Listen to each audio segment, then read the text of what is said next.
अब मैं आपको वो 5 कारण बताता हूं कि ये जो है अभी ये किसान है नहीं। और एक और चीज मैं पहले इसके कहना चाहता हूं, इसके पहले मैं 5 कारण दूंगा आपको। ये अन्नदाता कौन है? ये कौन अन्नदाता है? केरल का किसान अन्नदाता नहीं है, तमिलनाडु का किसान अन्नदाता नहीं है, कर्नाटक का किसान अन्नदाता नहीं है, आंध्र प्रदेश का किसान जो है अन्नदाता नहीं है, तेलंगाना का किसान अन्नदाता नहीं है, उत्तर प्रदेश का किसान अन्नदाता नहीं है, मध्य प्रदेश का किसान अन्नदाता नहीं है, मणिपुर का, राजस्थान का, गुजरात का, महाराष्ट्र का, कहीं का किसान अन्नदाता नहीं है। सिर्फ एक जगह का किसान अन्नदाता, वो पंजाब। राइट राइट सर, ये प्रोपेगेंडा करते हैं ये लोग। इनको एमएसपी नहीं चाहिए, इनको देश में अराजकता फैलानी है। मैं बड़े किसी ना किसी को तो आवाज उठानी पड़ेगी ना सर, किसी ना किसी को तो बोलना पड़ेगा। हमारी ट्रोलिंग हो जाएगी इंटरनेट पे, यार मत बोलो, अरे भाड़ में गई ट्रोलिंग। किसी ना किसी को तो बोलना पड़ेगा। बहुत हो गया ये बॉर्डर रोकना, ये करना, गुंडागर्दी करना। सर ये लाखों रुपए के ट्रैक्टर पे 2-2, 3-3 लाख रुपए के म्यूजिक सिस्टम लगाते हैं। 50-60 लाख रुपए की सनरूफ वाली फॉर्च्यूनर के पीछे ट्रॉली लगा के ये लोग घूम रहे हैं यहां पे। ये कह रहे हैं कि 6 महीने का राशन, 6 महीने का डीजल पंजाब से अपने साथ लेकर आए हैं। ये कौन सा गरीब किसान है जो 6 महीने का डीजल और 6 महीने का राशन लेके अपने खेतों को छोड़ के दिल्ली में आके यहां पे बैठ के भंडारे लगा रहा है, पिज्जा खा रहा है यहां पे और पंजाबी म्यूजिक? ये कौन सा किसान है गरीब? ये अगर ये गरीबी है भारत की तो हम सबको गरीब होना चाहिए सर, हम सबको गरीब होना चाहिए। अब सर पहला कारण कि ये किसान नहीं है, पहला कारण यह है कि छोटा सा ये वीडियो का ऑडियो दिखा रहा हूं आपको। मोदी का ग्राफ बहुत मंदर के करके ऊपर चढ़, वो नुकसान है, वो ਇਹਦਾ ग्राफ डाउन ਕਿਵੇਂ ਆ ਸਕਦਾ ਹੈ? ਮੈਂ ਬਹੁਤ ਵਾਰੀ ਜਦੋਂ ਮੈਂ ਪਿੰਡਾਂ ਦੇ ਵਿੱਚ ਤਿਆਰੀਆਂ ਕਰਾਉਂਦਾ ਫਿਰਦਾ ਸੀ, ਬਹੁਤ ਵਾਰੀ ਲੋਕਾਂ ਨੂੰ ਕਹਿੰਦਾ ਸੀ ਕਿ ਮੌਕਾ ਬੜਾ ਥੋੜਾ, ग्राफ ਉਹਦਾ ਬੜਾ ਉੱਚਾ ਹੈ, ਦਿਨ ਸਾਡੇ ਕੋਲੇ ਥੋੜੇ ਹੈ। ਕੀ ਅਸੀਂ ਇਹਨੇ ਥੋੜੇ ਦਿਨਾਂ ਦੇ ਵਿੱਚ ग्राफ ਇਹਦਾ डाउन कर ਲਾਂਗੇ? मोदी का ग्राफ बहुत बढ़ गया है, हमारे पास एक छोटा सा समय है मोदी का ग्राफ नीचे लाना है। सर एक बात बताइए, आपके ग्राफ का क्या लेना देना एमएसपी से? आपके ग्राफ का क्या लेना देना एमएसपी से? आपका ग्राफ बढ़ रहा है, वो आपका ग्राफ क्यों बढ़ रहा है? आपका ग्राफ सिर्फ राम मंदिर से नहीं बढ़ा, आपका ग्राफ आपके कर्मों से बढ़ा है, क्योंकि आपने देश के लिए कुछ किया है। आप देश के प्रधान और प्रथम सेवक हैं देश के, आपने सेवा करी है मां भारती की, इसलिए आपका ग्राफ बढ़ा है। अगर सिर्फ एक मंदिर बनाने से किसी का ग्राफ बढ़ता तो पुरानी सरकारें यही काम करती और आप यही काम करते सर। भारत को 5th लार्जेस्ट इकोनॉमी क्यों बनाया आपने? भारत के स्टॉक मार्केट को, शेयर मार्केट को दुनिया का नंबर 4 क्यों बनाया? बनाते हर देश से, आपकी तो दोस्ती यारी सबसे है। जापान में एक मंदिर बना देते, अमेरिका में 2 मंदिर बना देते, कनाडा में 1 मंदिर बनाओ हर जगह फिर। लेकिन मंदिर भी बन रहे हैं, देश की इकोनॉमी, देश की सुरक्षा, आंतरिक सुरक्षा, हर एक चीज मजबूत हो रही है, इससे आपका ग्राफ बढ़ा है। यह पहला प्रूफ है। दूसरा प्रूफ, एक वीडियो में कहते हैं कि वाहेगुरु और खुदा राम से बड़े हैं। सर ये मैटर एमएसपी से क्या लेना देना है इस चीज का? आप कोई वाहेगुरु को राम से ऊपर माने, खुदा को माने, वो उसका पर्सनल मैटर है सर, वो उसका पर्सनल मैटर। मैं इसमें कुछ नहीं कहूंगा, जिसको जो मानना है माने। लेकिन इसका एमएसपी से, इसका किसान के मुद्दों से क्या लेना देना सर? सोचिए जरा। तीसरा मैटर, ईवीएम नहीं होना चाहिए, बैलेट से वोटिंग होनी चाहिए। ये किसानों का मुद्दा है, ये एमएसपी का मुद्दा है सर। ये देखिए, सुनिए। एक तो ना सरकार है जो तानाशाही पे उतराई है, देखो जो वोटें हैं वो बैलेट पेपर होनी चाहिए, फिर तानाशाही कम रहेगी। अब ईवीएम से वोटें उतारना सरकार किसी की भी नहीं सुनेगी सारे। चौथा कारण, पार्लियामेंट में जो लोग घुसे थे उसमें एक लड़की थी नीलम आजाद, उसको छोड़ना एक डिमांड आई है। इसका एमएसपी से, इसका किसानी से क्या लेना देना? यानी कि कोई भी ऐरा गैरा नत्थु खैरा, हां मैं उसी को बोल रहा हूं, ऐरा गैरा नत्थु खैरा, कोई भी घुस सकता है पार्लियामेंट के अंदर, कोई भी उपद्रव मचा सकता है, कोई भी अराजकता फैला सकता है, और फिर ब्लैकमेल करा जाएगा। पूरे देश के सर पर पिस्तौल रखी जाएगी कि यहां पे किसान आ गया है भाई, किसान डर जाओ, पीछे हट जाओ, अन्नदाता आ गया है। और नीलम आजाद क्योंकि अन्नदाता के परिवार से है, तो भाई नीलम आजाद जाके पार्लियामेंट को फूंक दे, गोली चला दे, बम फोड़ दे, स्मोक कैंडल मार दे अंदर, कोई दिक्कत नहीं है, घर की बात है, छोड़ो उसको। यह हमारी एक डिमांड है। सुनिए वीडियो उसका भी। नीलम आजाद जो पार्लियामेंट गई थी, वो बेटी और उसके साथ 4-5 और थे, उनको तुरंत रिहा करे केंद्र सरकार। और 5वां कारण, ये किसान को देखिए साहब। ਅਸੀਂ आजाद पंजाब चाਹੁੰਦੇ ਹਾਂ, ਸਾਂਝਾ पंजाब, खालिस्तान पंजाब। ये भाई साहब ये कह रहे हैं कि पंजाब को भारत से अलग होना चाहिए, हमें खालिस्तान चाहिए, ये कह रहे हैं सर। इसमें ये एमएसपी का मामला है सर, ये किसानी का मामला है। और जो विद्या रानी है, जो कांग्रेस की नेता है, वो क्या कह रही हैं? किसानों में शराब बांटो। ये आखिरी मौका है हमारे पास घेरने का। कोई कह रहा है ये आखिरी मौका है, मोदी का ग्राफ चढ़ रहा है, बहुत कम समय है। कोई नेता ये कह रहा है शराब बांटो इनमें। सर ये कुछ नहीं है। माननीय प्रधानमंत्री जी, कल तक मैं ये सोच रहा था कि 98% इसमें जो हैं वो ज्यादातर लोग इनोसेंट है और सिर्फ 2% खालिस्तानी है। अब मुझे पता लग रहा है कि खालिस्तानी चाहे 2% हो, पर इस पूरे सो कॉल्ड, ना ये किसान है ना ये आंदोलन है, और इनका सो कॉल्ड एजेंडा पूरा का पूरा पॉलिटिकल है। और इनका वही एजेंडा है जो इंडिया अलायंस नहीं था। इंडिया अलायंस ने कभी ये नहीं बोला, ऑपोजिशन पार्टीज के अलायंस ने। मैं कभी सर पॉलिटिक्स के बारे में नहीं बोलता, मैं राष्ट्रीय सुरक्षा के बारे में बोलता हूं, जियो पॉलिटिक्स के बारे में बोलता हूं। आज मैं बोलने पर मजबूर हूं क्योंकि मेरे देश के अंदर ये सब हो रहा है। ये लोग आज तक क्या बोलते आए हैं? क्या इन्होंने ये बोला? ये कहते हैं कि मोदी ने जो है जॉब अपॉर्चुनिटीज नहीं दी, बेरोजगारी है। क्या इन्होंने ये बताया कि इनका क्या प्लान है बेरोजगारी हटाने का?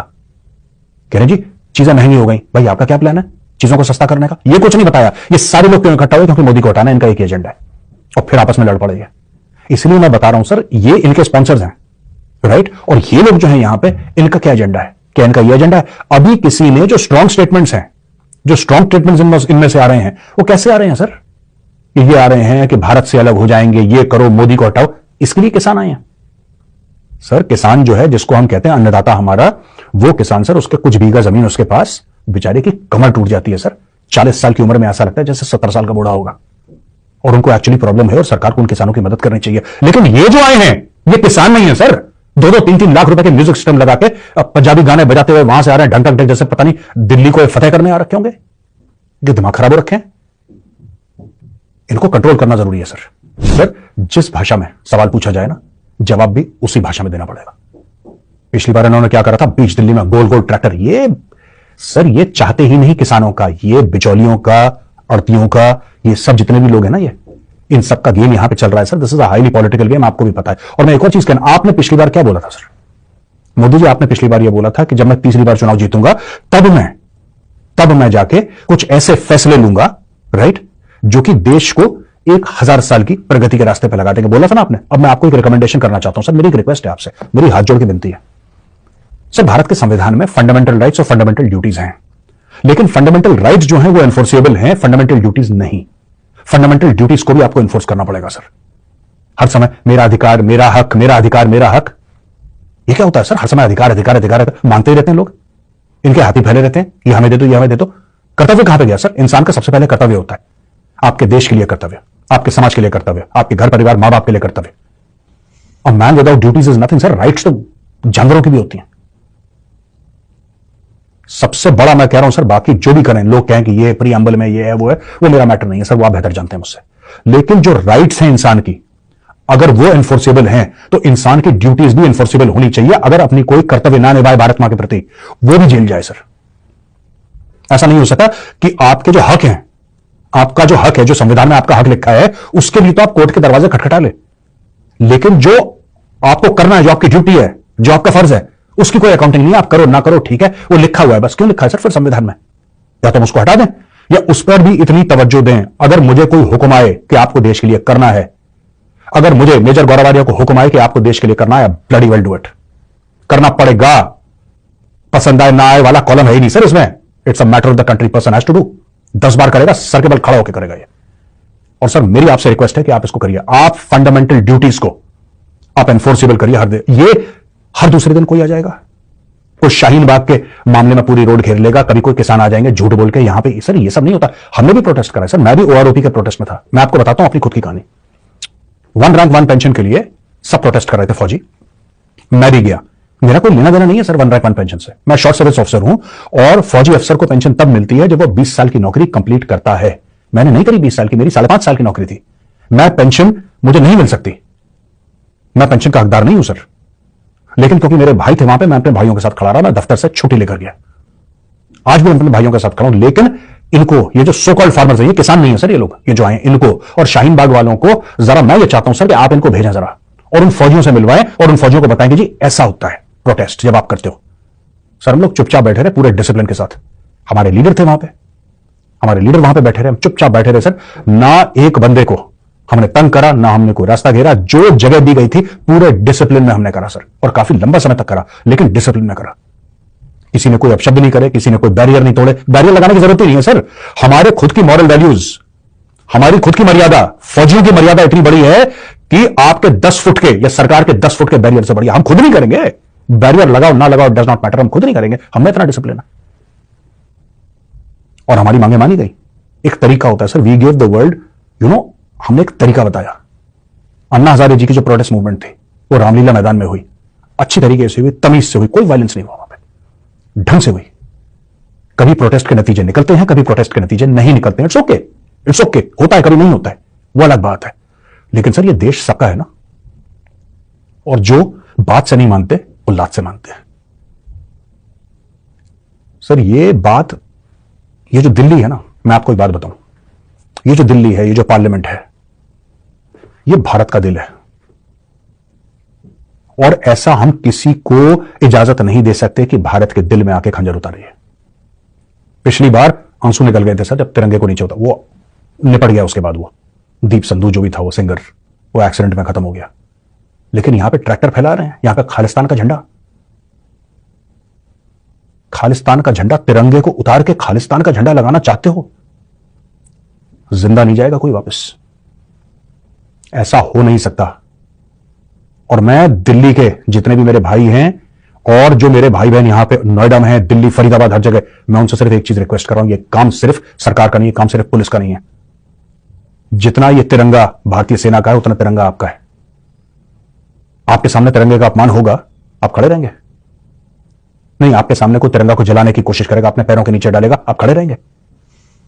इस दिन के लिए आपके मां बाप ने आपको पाल पोस के बड़ा करा था। इस दिन के लिए आप स्कूल जाते थे तो सावधान में खड़े होकर जनगण गाते थे आप, इस दिन के लिए, कि आपके सामने कोई तिरंगे की बेइज्जती करे, बेगुरमती करे तिरंगे की, और आप देखते रहें कि पुलिस कुछ आएगी।